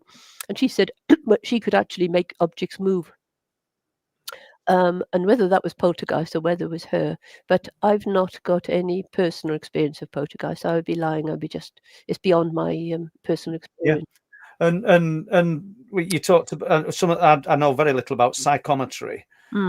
So do you are you always feeling for a reaction from people's possessions? If you went round an antique shop or some other person's home, do you can you touch something and get? I used to. Yeah. I remember once again. I've talked about it in my book, and I was taken by a friend who is a medium to a kind of mediumship community hall where they had about 40 people there, and I'd never been to one of those before. It took a long time ago, and it was in a rather poor area of Swansea, and so they were good working class people. Two or three people in Range Rovers, but the rest were, really nice, just down to earth folk. And when we arrived a bit late, and I sat down, and they were handing a plate around, a big plate with objects on it, and it was covered with a scarf. And my friend Jill, she said to me, "Oh, take something off the plate." And being an idiot, I just took something. It was a ring. And I didn't realise that by taking something, you were then agreeing to do a psychometric reading on the object, you see. And I didn't know what psychometry was. But anyway, I was about the fourth to have to read it. So I did. I held the ring in my hand, tossed it, and I said, "All I'm picking up is that this person has recently been to Stonehenge and sat on a flat stone and had their photograph taken." And that's what I picked up, and that's exactly what this person had done. So it does work. Ask me how, I have no idea. But I think things contain, memory. Like our phone has crystals wherever it is in them. Call them, and they enormous amount of energy. So why not objects? So you've got to have the right ingredients, the right person to pick up on that energy, though, haven't you? You're not everybody can do it, and I suppose. Some of your academic friends that you touched on earlier, when they'd had their experience, and they still didn't believe it, which is it's baffling, that really, isn't it? But we'll jump from that and are we okay for a few more questions? Yeah, whatever. Do you carry on? I feel bad that this thing's let you down, but I'm having a bad day with them. Anona, you've not let anybody down. You can't be responsible for tech. It's okay. It's fine. How does a spirit guide first make their presence known? Is it a gradual introduction over time, or is it more immediate? Well, with me, it happened when I was doing a 2-year course in spiritual healing, and it was 3 hours once a week for 2 years. And I used to call on Archangel Michael. And I think gradually I had a link with him. And I think mainly because in most depictions of him, he's a rather handsome bloke, And so I thought I'll have him as a guide, So I used to say, "Please, Archangel Michael, if it be thy will, etc., or whatever, bring healing in my head." And then again, this is quite a funny story. So they have quite a high vibe. I think you just tell from a vibration whether, like with my patients, when I felt or sensed or saw the spirits of patients' dead relatives, it was just like they were in life, whereas an angelic energy is a different vibe. And I can remember, again, I'm laughing because it's quite a funny story. I had a Jack Russell called Keston, and at 2 o'clock one morning, I was woken up and I heard it's Archangel Michael, and he said, Keston's got testicular cancer. And I said, okay. And he said, you've got to examine his bits now, you see. And I said, Michael, it's 2:00 in the morning. I was having this row with him, and I said, I'll do it in the morning. No, you'll forget. And he kept on and on and on. He said, I'm not going away until you've examined the dog's balls, basically. So I put my hand down the side of the bed, and he was sleeping on the floor, and he rolled over on his tummy. So there was me groping, like over the years, I've groped so many spherical objects or oval objects that I could, nothing there, Michael. Yes, there is. Do it again. Oh God, And on the third attempt, I could feel an energy change. So I put the light on, get the dog on the bed, and I'm scanning his testes, and I could feel an energy change in one of them. Okay. So I go to the vet the following day, and I said, I lied. I do lie. I may be naughty, but I said I was washing the dog. I couldn't actually say. An angel woke me up in the middle of the night. Blah blah. So anyway, he said, "Oh, there's nothing there," but he said, "Keep an eye on it. Keep an eye on the thing that's not there, and if it gets worse, bring it back." So I waited till the energy had manifested into a lower vibration, i.e. a physical form, and you could actually feel something that felt like a sunflower seed, basically. Right. And I took him back to the vet, and the same vet, and he was so embarrassed, and he said, "Oh, I'm awfully sorry." He operated on him, and it was a malignant tumor, but it was one of the more benign types, right. slow growing. So he died of something else years later, and when he did die years later, he had to be euthanized. Another story. It was very sad, and the vet said, "Oh," he said, I'm really embarrassed. You picked it up before me." And I said, "Well, I didn't tell you the truth. Actually, I had angelic help." So what did the vet say? He was fine. They were into, I was so kind of respected within my own field that you get away with murder. Well, not murder. I've never actually killed anybody. No, why? Okay, then why do you think that was then, Anona? Why do you think that you got visitation as you perceive? And I'm not saying you're wrong. No. From an angelic source. I don't know. Yeah. I mean, and I don't say this lightly. I think everybody knows how much I love my dog. But was that to give you some kind of comfort and solace, or was it to aid the dog? I think it's to help the dog. But I think the spirit cares about us and cares about those that are close to us. And while you're talking about things of an angelic nature, and I'll try and keep it short because this is all about you.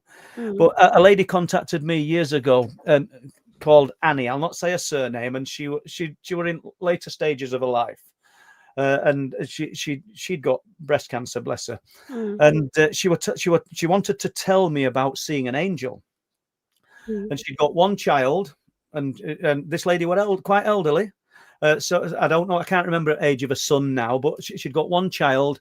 And in early life, when this guy was a young man, he had an horrific accident and he was in a coma. And they didn't think he was going to pull through. Yep. And all he did was pray. He was her life, essentially. I think our children, anything that you love, it's your life. And she prayed and she prayed and she wanted him to come through. The prognosis was not good.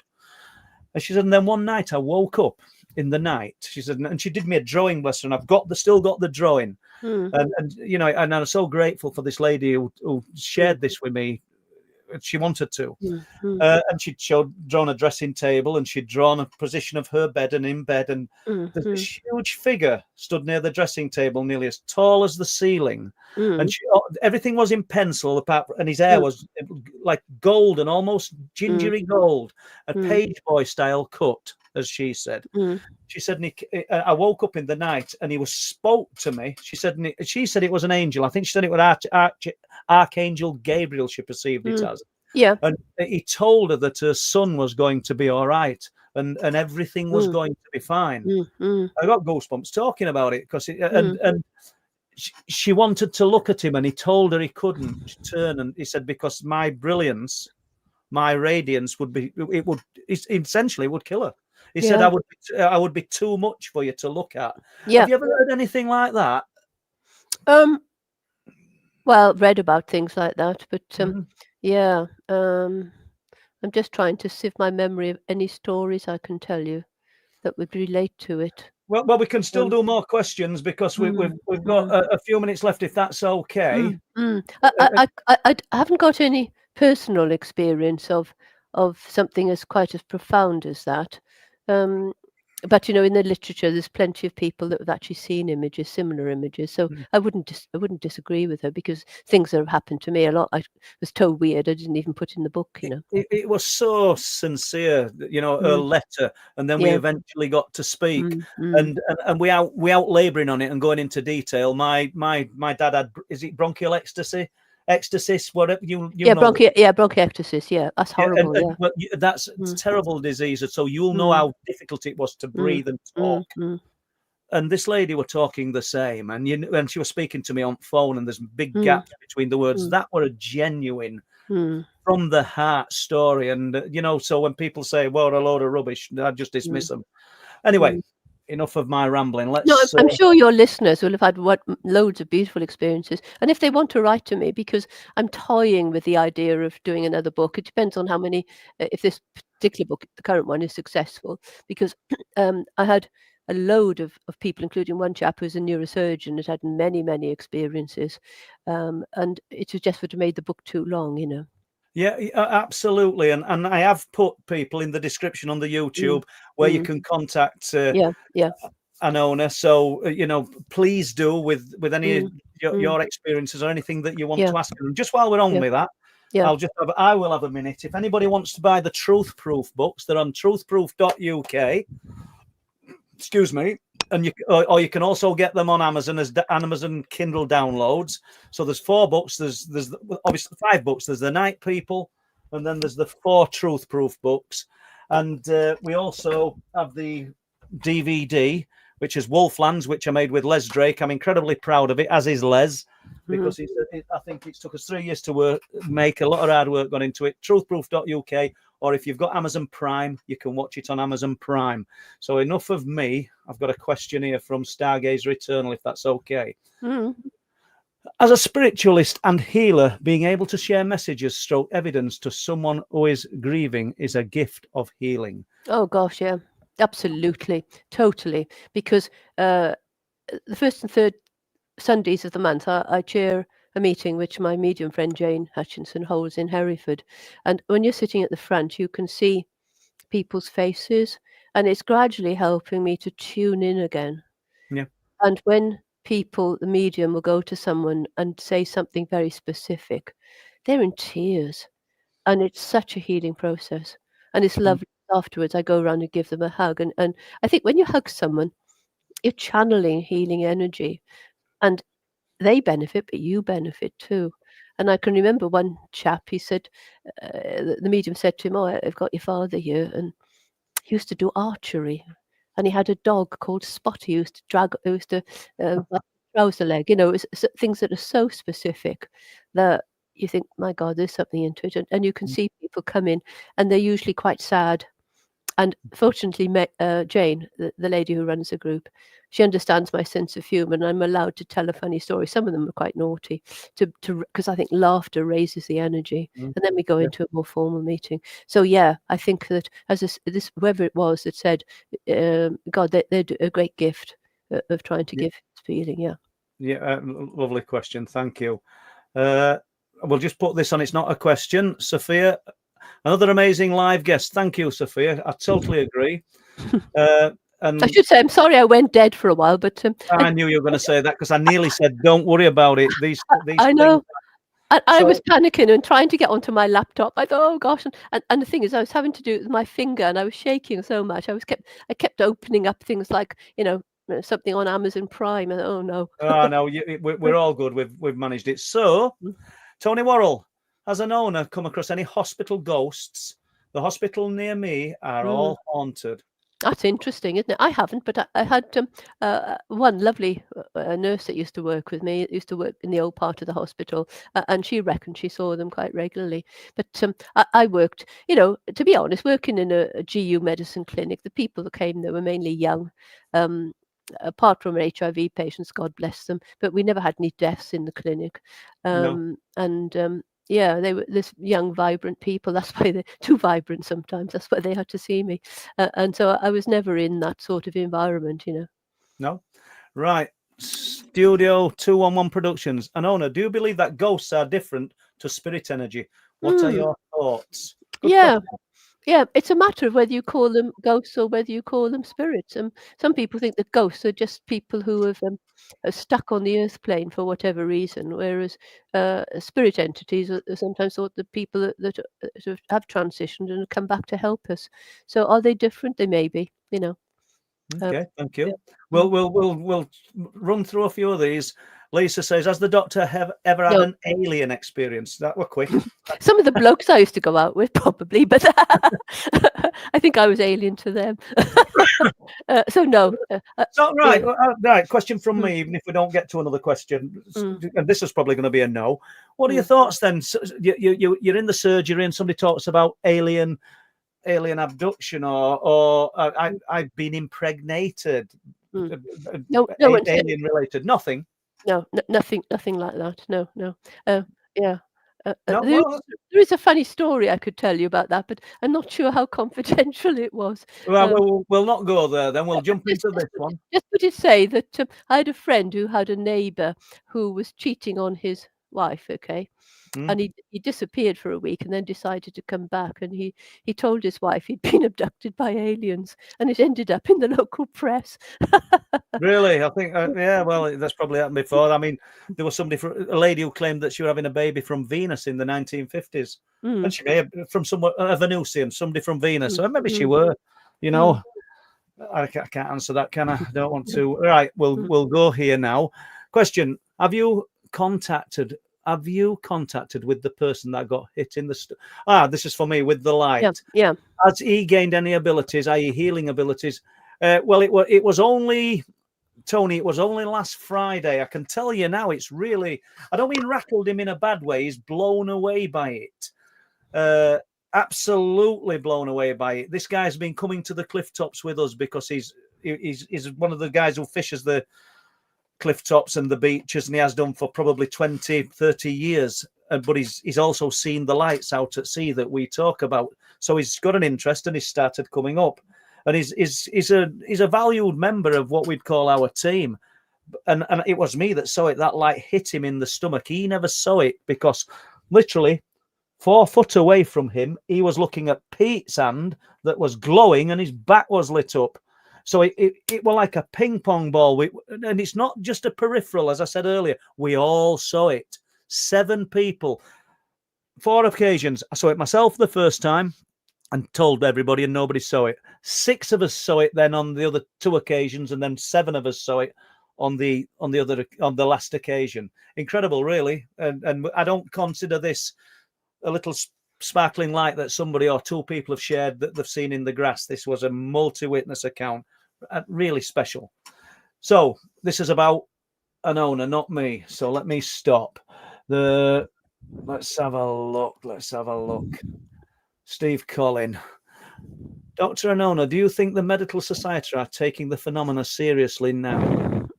I think in pockets they are, yeah.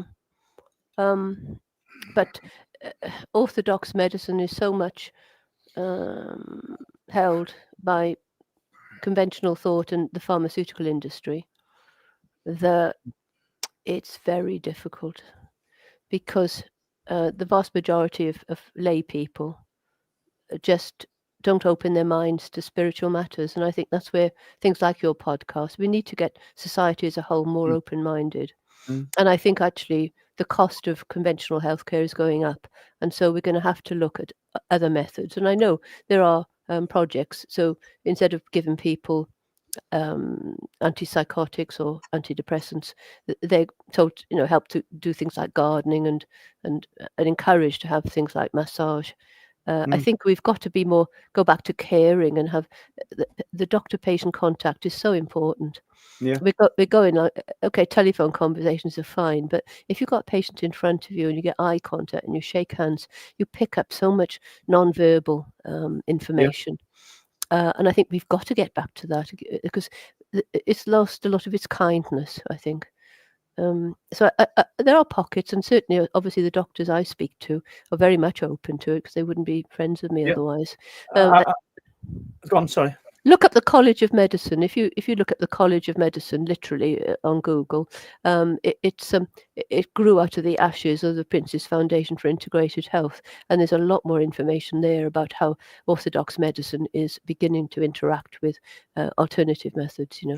After listening to you share these experiences and your views, Anona, I'm not sure if John Priestland wouldn't be interested in talking to you. I can't say for certain, but he's created a group called Unhidden that's writing a paper. Yeah, I've looked at it. It seems very interesting. Yeah. Yeah, and there's a lot of healthcare professionals that are involved in it, and like you said, very professionals. And John Priestland, for anybody that I'll give a plug to George Knapp and Jeremy Corbell's channel Weaponized, and find John Priestland, and you'll see what he's talking about on there. And he also talks about the night people amazingly. Thank you, John.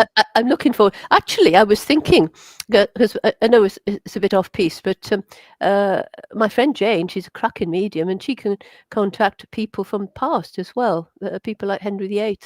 Wow. And yeah. Just before I'm butting in here, but why? And I don't mean that Jane can't do this, but why Henry VIII? Is it because he was such a strong personality in life that you can get through to these people? Yeah. You know, when people say that in a past life, our Cleopatra or our a certain king, why would you be a king? Why couldn't you be the bloke who used to work in stables? Why have you got to be somebody important? I don't mean they weren't, Anona, but is that because they were such a presence in life, these people, that they do? I don't know. Properly, possibly. But what's quite interesting is, again, it's in a chapter that we didn't publish because it was just too long. I've got a friend who's written a book about he won't mind me talking about it because he was happy for it to be in the book.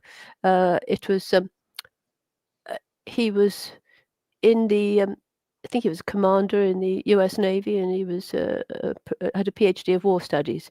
He was a kind of boyfriend of mine transiently years and years ago, and he'd written a book by about the history of a lady called, I think it was Anne Wyatt. She was a shipbuilder to King Henry VIII, and I asked him, because we're Facebook chums, how he'd got some of the archival material, and he'd employed 2 mediums.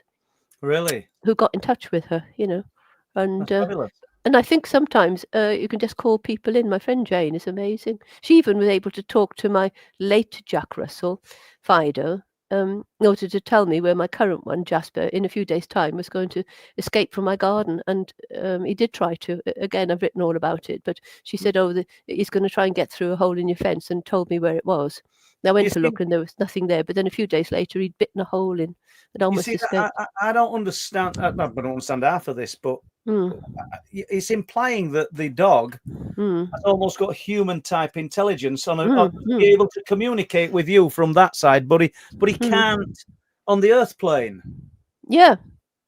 It's interesting because Fido had got in touch with her, and she was the lady who was contacting me, which is why I got cut off.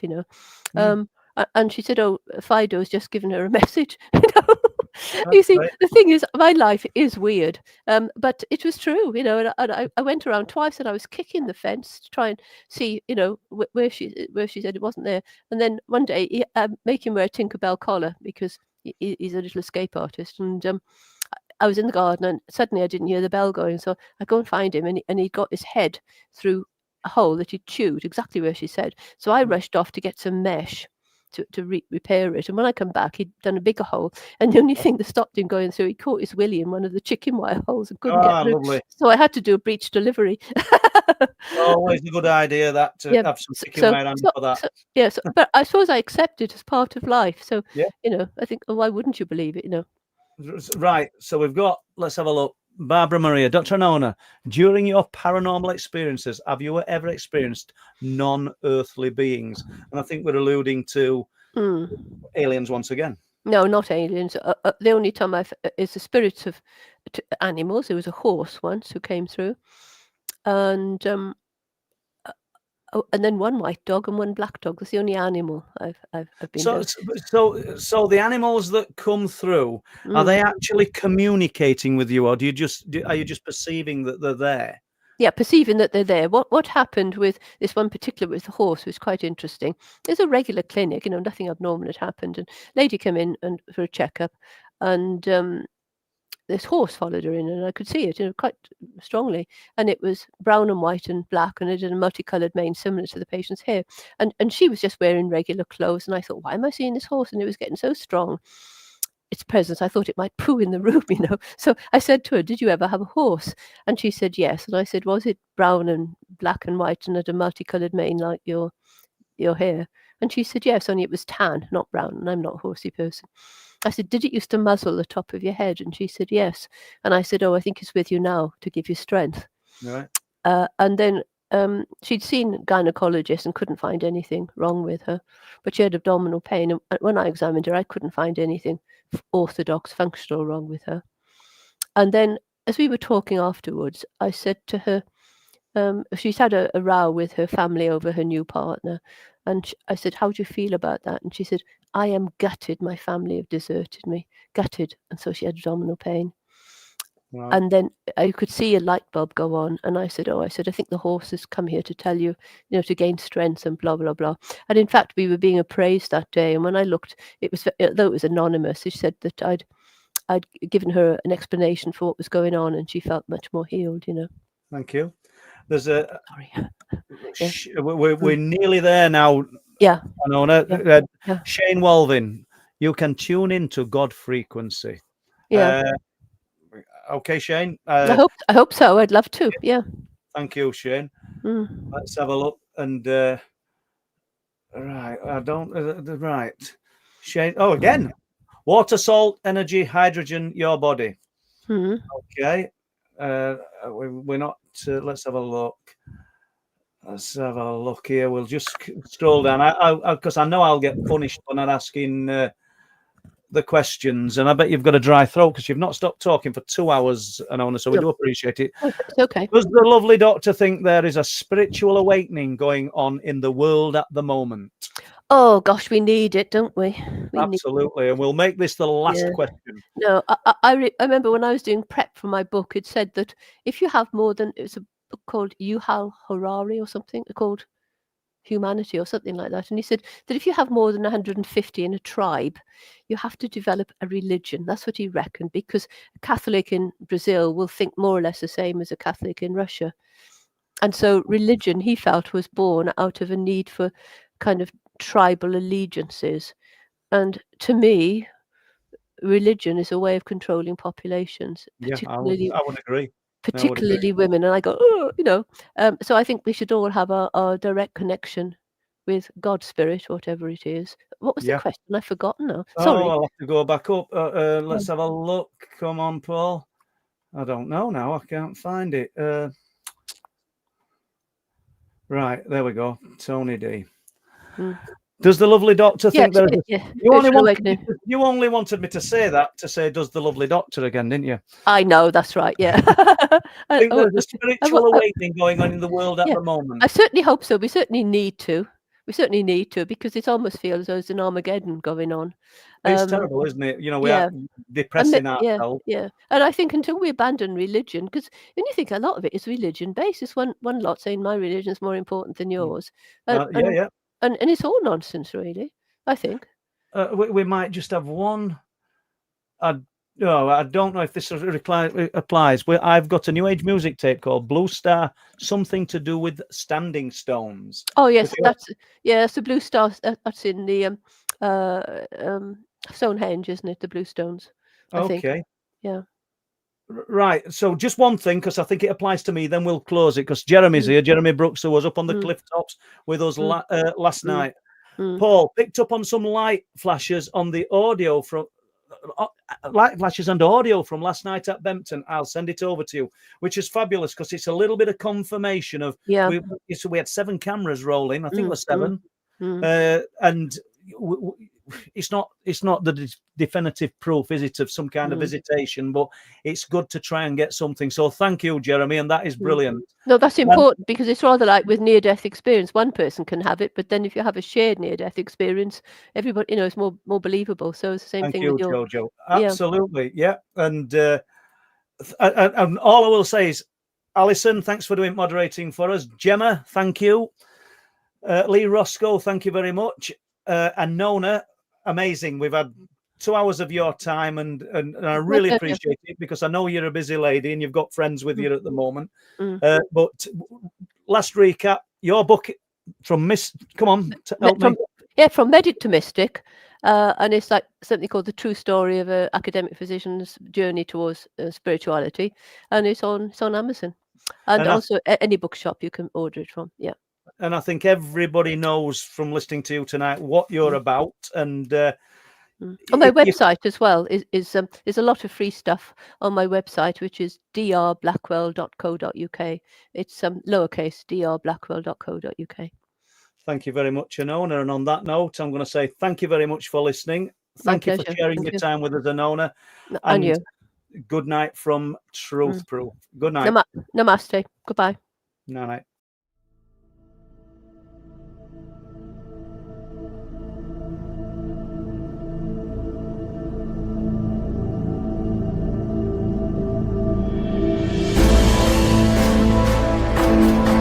Oh, wow. Saw it twice, so I was like, oh my god.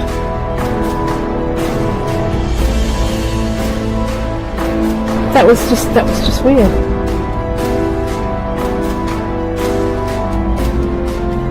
I always used to see a light coming up, Yeah. like a headlight, but there was nobody there.